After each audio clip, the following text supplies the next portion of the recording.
पाकिस्तान तहरीक इंसाफ के रहनुमा अली जैदी साहब ने भी हमें ज्वाइन किया। बहुत शुक्रिया अली जैदी साहब आपके वक्त का। अली साहब, अब सवाल यहाँ पे ये उठता है, रिहाई तो मुमकिन हो गई है शीरी मज़ारी साहिबा की, लेकिन शेख रशीद साहब कहते हैं कि लिस्टें बनी हुई हैं, आगे अगर गिरफ्तारियों का अमल रुकता नहीं है, गिरफ्तारियां और भी होती हैं, तो पाकिस्तान तहरीक इंसाफ का लाहेअमल क्या होगा? देखें जी, पहले तो मैं शदीद अल्फाज से मजम्मत करता हूँ जो आज इन्होंने पैनिक में आके, घबराहट में आके और अहमकाना हरकत की। और घबराहट में आपको पता है वो आता है जो हार रहा होता है। इनको हार अपनी नजर आ रही है। वो कहते हैं ना अंग्रेजी में कि the writing is on the wall. तो इनको सब कुछ साफ साफ नजर आ रहा है कि क्या तमाशा है। तो उन्होंने इंतहाई अहमकाना हरकत की और कोर्ट ने फैसला किया और डॉक्टर शीरी मज़ारी को बेल भी दी और हुक्म भी उनको दिया आईजी साहब तक उनको छोड़ गया, उनको पुलिस प्रोटेक्शन भी दे, उनके मोबाइल और अगर कुछ आपने लिया वो भी वापस कर दिया। इसी तरह उन्होंने और भी अमल की कि अब आप मुझे बताएं, रात को बनी गाला भेज दी थी गाड़ियां उठा के, बख्तरबंद गाड़ियां, आलमगीर के घर में उन्होंने जंपे मरवा दी। पुलिस आ गई 2:30 बजे रात को। वारंट आज इश्यू हो रहा है, छापा कल रात को पड़ गया। माने कि यहाँ अगर सारे के सारे नजूमी पुलिस वाले हैं तो फिर क्राइम होने से पहले पकड़ लेना, क्राइम होने क्यों देते हैं? अगर तो ये बेगुनाह लोगों के घरों पे छापे डाल के। हलीम आदिल शेख के घर असल में बात यह है, हलीम आदिल शेख के घर पे भी मोबाइलें ऐसी, मैं उस दिन किया 6 मोबाइलें वो निकल गई थी, मैं देखी जाती है, लेकिन पता नहीं कि वो सहूलत मिर्जा के घर पे छापा मारने हैं। अब मुझे बताएं कि ऑपोजिशन लीडर है वो सिंध असेंबली के अंदर, फिर एक बेल दूसरा केस बना रहे, दूसरे पे तीसरा केस, उसके तो पीछे पड़े हुए अली आदिल शेख के। तो इंशाल्लाह उनको मैंने कहा है कि आप वहीं रुके आराम से इस्लामाबाद में, कोई जरूरत नहीं आने की, क्योंकि थोड़े दिन रह गए इनकी, ये अब मुंह की खाएंगे सारे। तो ये तो सर ये कंफ्यूज है, क्या मसला है? एक जानिब तो मरियम नवाज साहिबा कहती हैं कि इलेक्शन करवा देने चाहिए, दूसरी जानिब राना सनाउल्लाह जो वजीर दाखिला है, यकीनन उनकी जानिब से ही इस तरह के इकदाम उठाए जा रहे होंगे, उठाए गए हैं बल्कि। तो क्या कंफ्यूज है ये लोग, चाहते क्या हैं? आपने बड़ी जबरदस्त बात की है और मैंने अभी तक जितने बीपर दिए हैं उसमें अक्लमंदी की बात आपने की है। मैं सोच रहा था कि शायद कोई कर ले, तो आपको पहले तो मैं इसमें क्रेडिट देता हूँ। देखिए कंफ्यूजन क्या है, इससे नुकसान किसको आ रहा है? पूरी मुमलिकत खुदावंद का, यानी पूरे पाकिस्तान का नुकसान हो रहा है। कंफ्यूजन इनके अंदर है। मरियम नवाज और ये जो नवाज शरीफ ग्रुप है नून लीग का, वो चाहता है इलेक्शन, उनको समझ आ गई है कि वो इनसे चलने वाली नहीं है। शहबाज शरीफ ग्रुप जो है वो कहता है जी कुछ भी हर हाल में, क्योंकि ये जो गेम था, ये जो गेम खाना पकाया गया, खिचड़ी जो पकाई गई, ये आसिफ जरदारी और शहबाज शरीफ ने मिलकर पकाई और इस खिचड़ी के अंदर ये इनकी खिचड़ी जल गई और तबाही हो गई इनकी। लेकिन खानी जो उन्होंने थी, अब ये खा के आ रहे हैं, खिचड़ी तो नहीं खा रहे, मुंह की खा रहे हैं, क्योंकि इनके अंदर इतने शदीद डिविजन हैं और इतने इशूज हैं कि ये कभी गवर्नेंस कर ही नहीं सकते। ख्वाजा आसिफ भी खड़े के कहते हैं कि जनाब इलेक्शन हो जाने चाहिए। खाकान अब्बासी ने टीवी के ऊपर उस दिन कह दिया, एक प्राइवेट निजी चैनल के शो में मैं देख रहा था कि जी इलेक्शन होने चाहिए।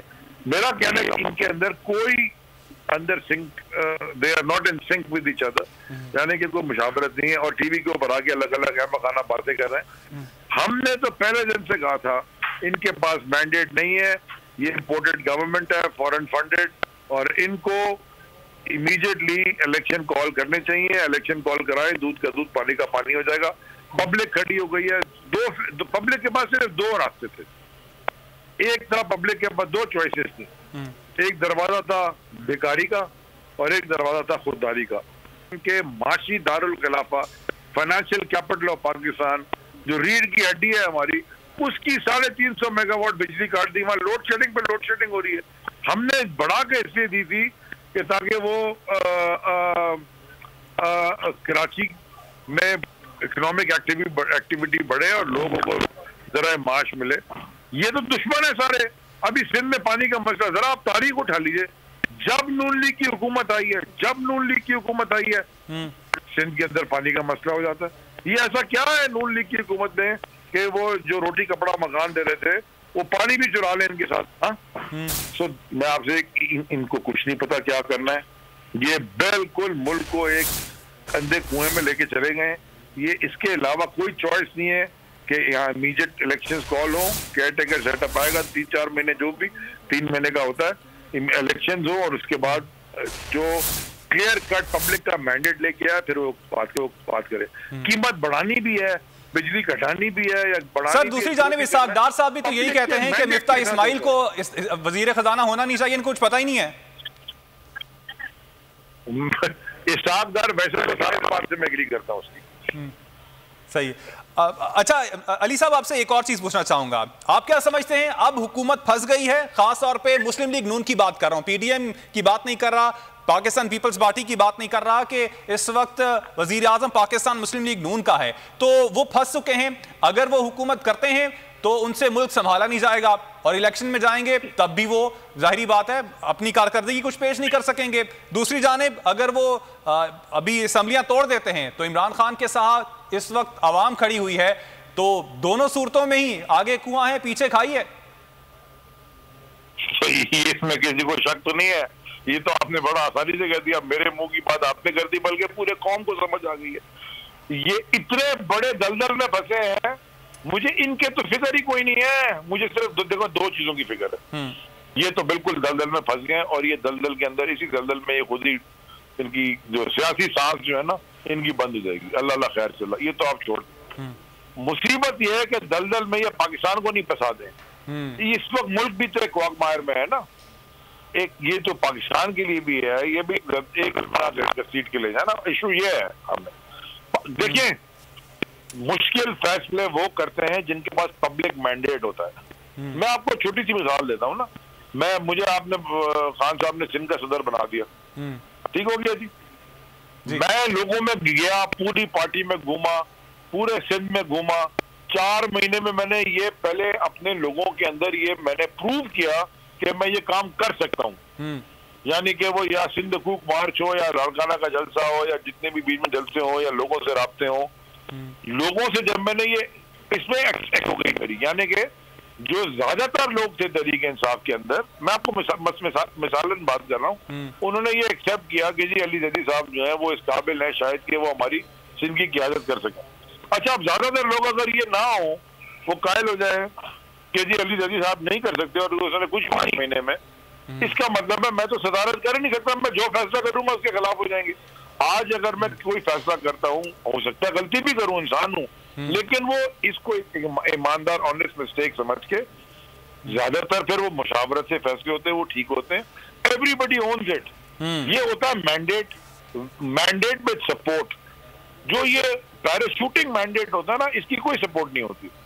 आप किसी को भी लाके बना दें पैराशूट से, वो नीचे लोग ही उनके साथ नहीं है, वो सदर जो मर्जी बन जाए, वो जहां मर्जी बन जाए, जो मर्जी होता देते हैं उसको आप।